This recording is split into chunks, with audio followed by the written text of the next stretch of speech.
कल लिया था ना हमने कि how to test the alkaloids. Two reagent मैंने आपको बताया था, एक ड्रैगन ड्रॉप रिएजेंट है और दूसरा मेयर्स टेस्ट होता है, मेयर्स रिएजेंट होता है, तीसरा वॉगनर्स रिएजेंट होता है। ठीक है। उसके बाद बायोलॉजिकल एक्टिविटी भी बता दी थी मैंने आपको, प्लांट में और ह्यूमंस के लिए बायोलॉजिकल एक्टिविटी किस तरीके से वो यूजफुल भी हैं। इनकी बहुत हाई बायोलॉजिकल एक्टिविटी होती है।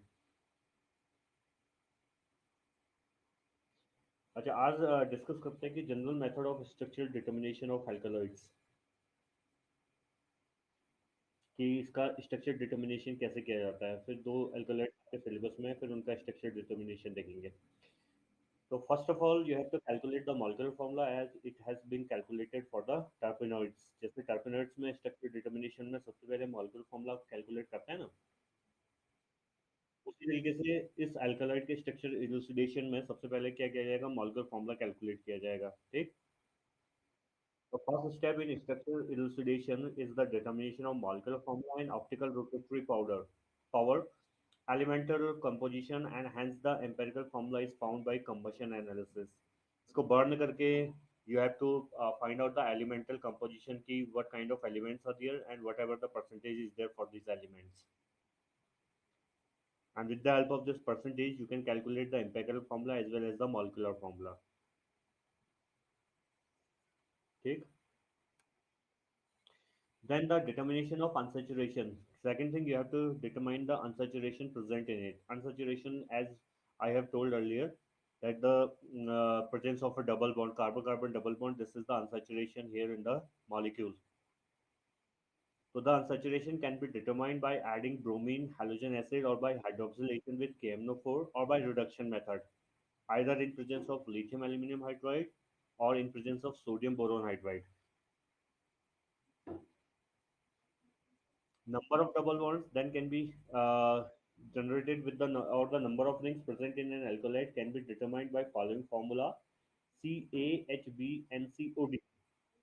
Then the number of double bonds can be calculated, number of hydrogen in alkane minus the number of hydrogen in formula divided by 2।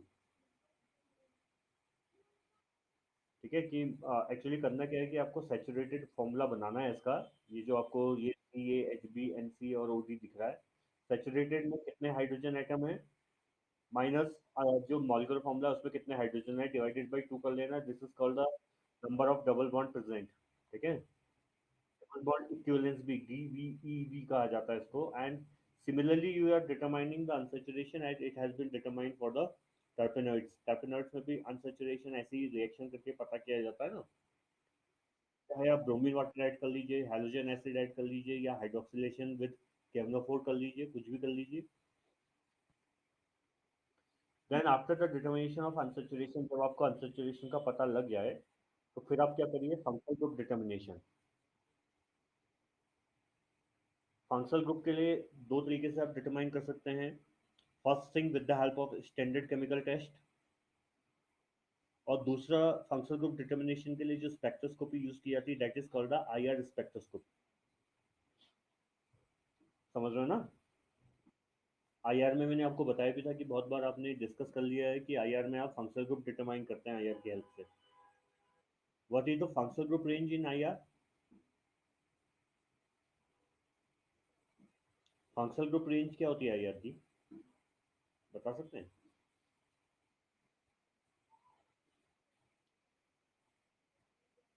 कितने से? वो तो पूरी पूरी रेंज होती है ना, 600 सेंटीमीटर इनवर्स से 4000 सेंटीमीटर इनवर्स तक तो पूरी रेंज हो गई ना। इसके दो पार्ट होते हैं। One part is known as the fingerprint region, और सेकंड पार्ट जिसको क्या कहा जाता है, फंक्शनल ग्रुप रीजन कहा जाता है ना। 1500 से लेके 4000 तक जो होती है वो होती है फंक्शनल ग्रुप रीजन वाला बैंड। और उससे जो नीचे 600 तक है, 1400 से लेके 600, ये 1500 से लेके 600 तक, this is known as the fingerprint region. ठीक है। हाँ। So, with the help of chemical test, first of all, you are determining the presence of hydroxyl group. अब hydroxyl group determination के लिए either you are reacting it with acetic anhydride or with this acetyl chloride or this benzoyl chloride, तो इसके संग reaction करने पे क्या होगा, अगर हाइड्रोक्सिल ग्रुप है तो it is going to produce the esters. क्या प्रोड्यूस करेगा ये? एस्टर प्रोड्यूस करेगा, ठीक है। तो इन तीनों में से कोई भी एक रिएजेंट आप यूज कर सकते हैं, not all three reagents are required at the same time. किसी एक रिएजेंट से आप कर लीजिए, if it is producing the ester it means there is the presence of hydroxyl group. लिखा है by determining the amount of acidic anhydride acetyl chloride और benzoate that react with alcohol to form an ester the number of hydroxyl groups can be determined. इसका estimation करके आप determine कर सकते हैं कि how many OH groups are there. आप इसका वेट ले लेते हैं, वेट वेट के बाद उसके अकॉर्डिंग आप निकाल लेते हैं कि कितने OH ग्रुप यहाँ पे होने चाहिए। देन चेक अल्कोहलिक और फेनोलिक। अगर OH ग्रुप आपने निकाल लिया तो फिर आप पता करते हैं कि whether it is in the form of alcohol और in the form of phenol. OH दोनों तरीके से हो सकता है ना, अल्कोहल में भी OH होता है, फिनॉल में भी OH होता है। समझ रहे हैं? तो इसका रिएक्शन क्या करते हैं, आप FeCl3 के साथ करते हैं। अगर फिनोलिक ग्रुप होगा तो वो कलर प्रोड्यूस करता है, ठीक है। और अगर कलर प्रोड्यूस नहीं हो रहा है तो इसका मतलब वो फिनोलिक नहीं है, तो वो अल्कोहलिक OH हो जाएगा। ऐसे अल्कोहलाइड को एस्टर सल्फोर के साथ आप ब्रेक करें, अनसेचुरेटेड केमनोफोर और एल्डिहाइड और कीटोन, ठीक है। तो वो एल्डिहाइड या कीटोन के बारे में आपको पता करेगा, बताएगा या चेंज होगा वो, ठीक है। If primary amines are present in an alkaloids, also give this test, then hydroxyl group is can be determined। ये आपने जो एस्टर बनाया हुआ है, एस्टर के थ्रू आप अल्कोहल में कन्वर्ट कर रहे हैं। Excess of alkali is estimated by titration with standard HCl। Number of OH group can be calculated from the volume of alkali used for hydrolysis। तो ये नंबर ऑफ OH ग्रुप दोनों तरीके से आप पता कर सकते हैं। उसके बाद कार्बोक्सिलिक एसिड ग्रुप पता करना है, soluble in aqueous solution sodium carbonate.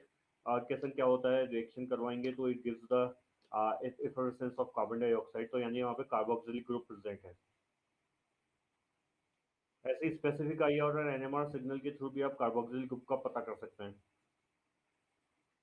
NMR signal में तो कार्बोक्सिलिक ग्रुप जो होता है it gives the peak around 12 and 13 nanometre, ये ppm। 12 ppm पे जो होगा वो एक अगर पीक आपको मिल रही है तो it means there is the presence of carboxylic group.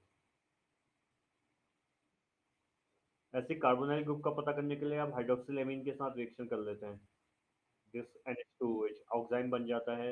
या फिनाइल हाइड्रोजन के साथ रिएक्शन करते हैं, ये PHNH NH2 लिखा हुआ है, this is the phenyl hydrogen. तो फिनाइल हाइड्रोजन बन जाता है, यहाँ से H2 निकल जाएगा और यहाँ से O निकल जाएगा, H2O बन गया। तो यहाँ पे आ जाएगा NH और उसके संग क्या आ जाएगा, PH, कार्बन के साथ डबल बॉन्ड लगा हुआ ना। तो this is called a phenyl hydrogen. तो कार्बोनाइल का अगर पता करना है तो this can be determined with the help of this hydroxylamine test और विद दिस फिनाइल हाइड्रोजन।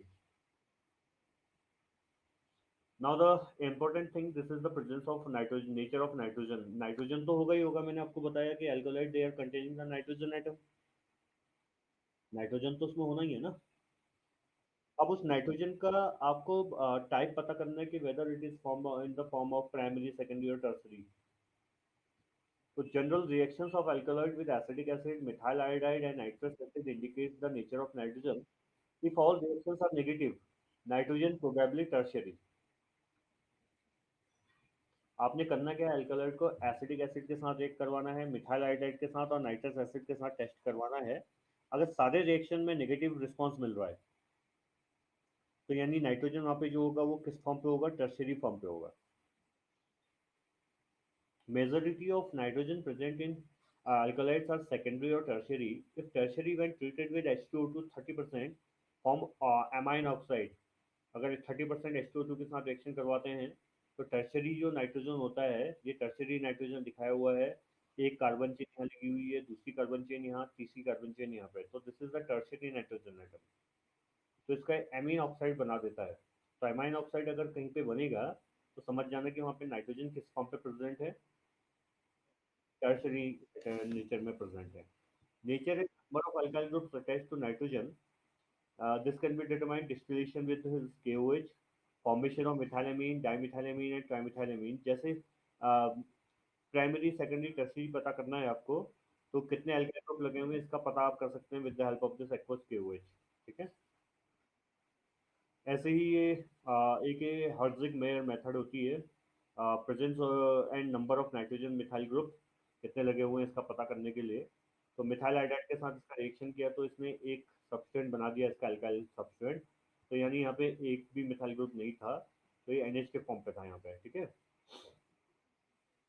ऐसे the aldehyde and ketones are distinguished by their oxidation and reduction product. अब जो कार्बोनाइल अगर प्रेजेंट है तो वो एल्डिहाइड या कीटोन है, तो इसका पता करने के लिए आप ऑक्सीडेशन या रिडक्शन प्रोसेस आप यूज कर सकते हैं।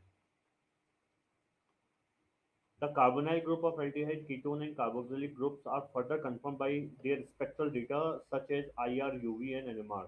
तो जो आपकी प्रेजेंस है किसी भी फंक्शनल ग्रुप की, वो फंक्शनल ग्रुप की प्रेजेंस को कंफर्म करने, एक तो आपने केमिकल टेस्ट कर लिया, दूसरा आप क्या करते हैं उसका IR स्पेक्ट्रा ले लीजिए। This is the most useful method in these days. तो उसमें IR उसका स्पेक्ट्रा ले लिया या UV स्पेक्ट्रा ले लिया या NMR स्पेक्ट्रा ले लिया, तो with the help of these things you can calculate the or you can determine the nature of functional group present in it, ठीक है। तो इसका बहुत बड़ा यूज है, NMR का तो बहुत बड़ा यूज है। अब आगे कुछ और एटम्स मॉलिक्यूल्स आएंगे तो वहाँ पे हम देखेंगे NMR, और फिर मैं बताऊंगा भी कुछ बेसिक चीजें आपकी जो छूट गई हैं नहीं पढ़ पाए हो, वो पढ़ लोगे वहाँ पे, वो चीज आ जाएगी। ऐसे मिथॉक्सिल ग्रुप जो होता है, मिथॉक्सिल ग्रुप ये है OCH3। ये OCH3 जो ग्रुप है इसका पता करने के लिए कि ये प्रेजेंट है या नहीं है, इसके HI के साथ रिएक्शन कराते हैं, इसको जीजल मेथड कहा जाता है। जीजल मेथड कि आप HI के साथ रिएक्शन करवाते हो तो देखो क्या बन गया यहाँ पे, CH3I बन गया। CH3I बन गया तो AgNO3 के साथ रिएक्शन कराते हो तो AgI बनता है। तो ये AgI जितना अमाउंट इसका निकल रहा है उसके परिप्रेक्ष्य में आप निकाल सकते हो कि कितना OCH3 ग्रुप प्रेजेंट होगा यहाँ पे। तो इसको जीजल्स मेथड कहा जाता है। This is called the Kjeldahl's method, JDISEL, ठीक है। ये समझ में आ रहा है ना कि OCH3 का HI के साथ रिएक्शन करा है तो देखो यहाँ पे क्या हो गया, OH बन गया और CH3I बन गया। ये पेपावेरिन का एग्जांपल लिया हुआ है, पेपावेरिन में 4 OCH3 होते हैं तो 4 CH3I बनेंगे। 4 CH3I है तो AgNO3 के साथ जब रिएक्ट कराओगे तो 4 मॉलिक्यूल AgI के निकलेंगे। तो इसलिए 4 मॉलिक्यूल का एस्टिमेशन करने के बाद पता लगेगा कि कितना अमाउंट यहाँ पे OCH3 का था, समझ रहे हैं। So whatever the number of molecules that are forming in the form of AgI, that will be the number of OCH3 molecules। अगर 4 AgI के मॉलिक्यूल बने हैं तो 4 ही OCH3 भी यहाँ पे होने चाहिए, ठीक। तो इसको जीजल मेथड कहा जाता है। Now the study of degradation of alkaloid give rise to some identifiable product of known structure. अब इसका क्या करता है ना, इसका डिग्रेडेशन किया जाता है। एक बहुत इंपॉर्टेंट डिग्रेडेशन आपके सिलेबस में है, that is called the Hofmann exhaustive methylation method. Hofmann exhaustive methylation किया जाता है, मॉलिक्यूल को तोड़ दिया तो पूरा का, क्योंकि एल्कोलाइड और टर्पेनॉइड ना बहुत बड़े बड़े मॉलिक्यूल्स होते हैं, तो इन एल्कोलाइड का स्ट्रक्चर डिटरमाइन करने के लिए क्या किया गया, उसका एग्जॉस्टिव मिथाइलेशन किया गया, मतलब उसको छोटे छोटे पार्ट में तोड़ दिया गया। तो उसके बाद छोटे छोटे पार्ट के थ्रू पता लगाया कि इसमें ये भी प्रेजेंट है, इस तरह का स्ट्रक्चर होगा, इस तरह का स्ट्रक्चर होगा। तो उन सबको कंबाइन करके फिर बड़ा स्ट्रक्चर उसका डिटरमाइन किया जाता है। तो ये है एक हॉफमैन एग्जॉस्टिव मिथाइलेशन मेथड है। The method was applied by Willstatter in 1870 and was further developed by Hoffman। Heterocyclic rings are opened with elimination of nitrogen and the nature of the carbon skeleton can be obtained। Hydrogenation, देखो उसमें करना क्या क्या है, hydrogenation of heterocyclic ring if it is unsaturated, convert the saturated compound to the quaternary methyl ammonium hydroxide which is then heated। अभी मैं आगे आपको देखते हैं इसमें होगा भी कहीं। In this stage, a molecule of water is eliminated, a hydrogen atom in the beta position with respect to the nitrogen atom, combining with OH group। The ring is open at the nitrogen atom on the same side as the beta hydrogen atom eliminated। This process is repeated on the same product। This results in the complete removal of nitrogen atom from the molecule, leaving an unsaturated hydrocarbon which is isomerizes to a conjugated diene। अब देखो इसमें ये दिया हुआ है, देखो ये pyridine है, ये pyridine, it is the kind of alkaloid. क्या होगा ये, अल्कलॉइड होगा। क्यों होगा अल्कलॉइड, समझ रहे हो ना। हाइड्रोजन, कितने नाइट्रोजन एटम दिखाई दे रहे हैं, कितने नाइट्रोजन एटम दिखाई दे रहे हैं पाइरीडीन में? हाँ, ये स्ट्रक्चर सही से दिख रहा है या नहीं दिख रहा है? क्लियर दिखाई दे रहा है ना? ये देखो, ये हॉफमैन एग्जॉस्टिव मिथाइलेशन है। ये पूछा जाता है कि write a short note on Hofmann exhaustive methylation. तो इसमें आपको ये स्कीम लिखनी पड़ेगी जो मैं अभी दिखा रहा हूँ। अब इसको समझना, सबसे पहले क्या करते हैं हेटेरोसाइकिल का, अगर ये अनसैचुरेटेड है तो उसका हाइड्रोजनेशन करके इसको सैचुरेट बनाते हैं। H2 है, इस H2 हाइड्रोजन को रिएक्ट करवाया। हाइड्रोजन ये सब जगह पे इसको सैचुरेट कर देता है, सब जगह हाइड्रोजन जुड़ गया। देखिए ये सब जुड़ गया है, CH2 CH2 CH2 CH2 CH2, और यहाँ पे क्या हो गया NH। ये बन गया पाइपेरिडीन। क्या बना? पाइपेरिडीन। समझ रहे हैं? अब इसके बाद क्या करा, इस CH3 आई से रिएक्ट करवाया इसको। तो CH3 आई से जब रिएक्ट करवाते हैं तो यहाँ से H और यहाँ से I निकल जाता है, और N के साथ क्या आ गया CH3। फिर एक और मॉलिक्यूल रिएक्ट करता है इसके साथ, एक CH3 और आ जाता है, नाइट्रोजन का लोन पेयर गेन कर लेता है, तो नाइट्रोजन पे पॉजिटिव चार्ज आ जाता है, दो CH3 जुड़ गए। समझ रहे हो ना? दो CH3 जुड़ गए और एक पॉजिटिव चार्ज, क्योंकि लोन पेयर ने एक बॉन्ड स्टेशन बनाया हुआ है एक CH3 के साथ, एक CH3 तो H की जगह पे आ गया। और दूसरा जो CH3 है वो नाइट्रोजन के लोन पेयर को लेके बॉन्ड बना लेता है, तो नाइट्रोजन ने लोन पेयर डोनेट कर दिया, तो that's why it attains a positive charge. उसके बाद क्या होता है, ये AgOH का जो OH नेगेटिव है इसके संग सॉल्ट बनाता है, OH नेगेटिव ये दिखाई दे रहा है आपको यहाँ पे। अब क्या हुआ, जब इसको हीट करता है तो हीट करने पे ये OH और ये वाला ये CH2 का एक हाइड्रोजन बाहर निकल जाता है H2O के फॉर्म पे। तो अब देखिए क्या हुआ, यहाँ से ये बॉन्ड टूटा, तो इस कार्बन से ये बॉन्ड टूट गया है, इस कार्बन से हाइड्रोजन निकल गया, तो इन दोनों के बीच में डबल बॉन्ड आ जाता है। तो ये अब देखो मॉलिक्यूल बना CH2 डबल बॉन्ड CH, बाकी के रहे, और ये वाला बॉन्ड टूट गया तो नाइट्रोजन के साथ क्या आ गया CH3 फोर ट्वाइस। फिर इसका एक बार और सॉल्ट बनाया जाता है, CH3 आई के साथ एक करा, फिर नाइट्रोजन अपना लोन पे डोनेट कर देगा इस CH3 को, तो CH3 का होल थ्राइस आ जाएगा यहाँ पे। CH3 होल थ्राइस आ गया, नाइट्रोजन ने लोन पे डोनेट करे तो पॉजिटिव आ गया, AgOH से OH नेगेटिव सॉल्ट बना लेगा। फिर इसको हीट किया तो अब की बार OH यहाँ से निकलेगा और H यहाँ से निकलेगा, H2O बन गया, फिर से ये वाला बॉन्ड टूट जाता है, तो CH3 होल थ्राइस N बाहर निकल गया, और यहाँ पे क्या आ गया CH2 डबल बॉन्ड CH। तो ये क्या बन गया, डाइन बन गया। बनाना डाइन। स्टेबिलिटी के लिए क्या होता है, इसका आइसोमराइजेशन हो जाता है। ये कंजुगेटेड है या नॉन कंजुगेटेड है बता सकते हो? नॉन कंजुगेटेड, देख रहे हो आप, डबल बॉन्ड है, फिर सिंगल है, फिर सिंगल है, फिर डबल है। तो ये आइसोमराइज कर जाता है, कंजुगेटेड डाइन में बदल जाता है, जिसकी वजह से उसकी स्टेबिलिटी बढ़ जाती है। तो आप देखिए आइसोमराइजेशन के बाद डबल बॉन्ड यहाँ शिफ्ट हो गया और हाइड्रोजन एक यहाँ शिफ्ट हो गया है। देखो यहाँ पे डबल बॉन्ड ऊपर शिफ्ट हुआ, यहाँ से एक हाइड्रोजन यहाँ शिफ्ट हो गया, तो क्या बन गया देखो CH2 double bond CH, single bond CH, double bond CH, फिर सिंगल बॉन्ड CH3। तो ये बन गया पाइपरिलीन, इसको कहा जाता है, और ये कंजुगेटेड हो गया है। हुआ ना कंजुगेटेड? तो स्टेबिलिटी के लिए कंजुगेशन बनाते हैं, इसी को हॉफमैन एग्जॉस्टिव मिथाइलेशन कहा जाता है। This is known as the Hofmann exhaustive methylation. तो जब हॉफमैन एग्जॉस्टिव मिथाइलेशन आएगा तो उसमें ये वाली स्कीम आपको लिखनी पड़ेगी। इजी स्कीम है, बहुत ज्यादा डिफिकल्ट नहीं है। पाइरिडीन का एग्जांपल आप लोग ले लीजिएगा, ठीक है? तो ये हॉफमैन एग्जॉस्टिव ही आपके सिलेबस में है, ये सब हॉफमैन एग्जॉस्टिव ही है। ये नीचे भी दो दिखा रखी है, क्विनोलिन आइसोक्विनोलिन के आप देख रहे हैं ये, तो आइसोक्विनोलिन के लिए भी ये जो है ये पूरा का पूरा क्या है, हॉफमैन एग्जॉस्टिव मिथाइलेशन है, ठीक है? कुछ इसके ड्रॉबैक्स भी हैं अपने, फिर उसमें कुछ एप्लीकेशन भी हैं, लेकिन फिलहाल आपके सिलेबस में हॉफमैन एग्जॉस्टिव भी है, तो आप उसके अकॉर्डिंगली इसको करेंगे, ठीक है? तो ये तो आपका एक एग्जॉस्टिव मिथाइलेशन हो गया आपका। बाकी फिर इसकी physical property, the important physical properties used in structural elucidation of alkaloids are as follow. IR spectroscopy identify functional groups.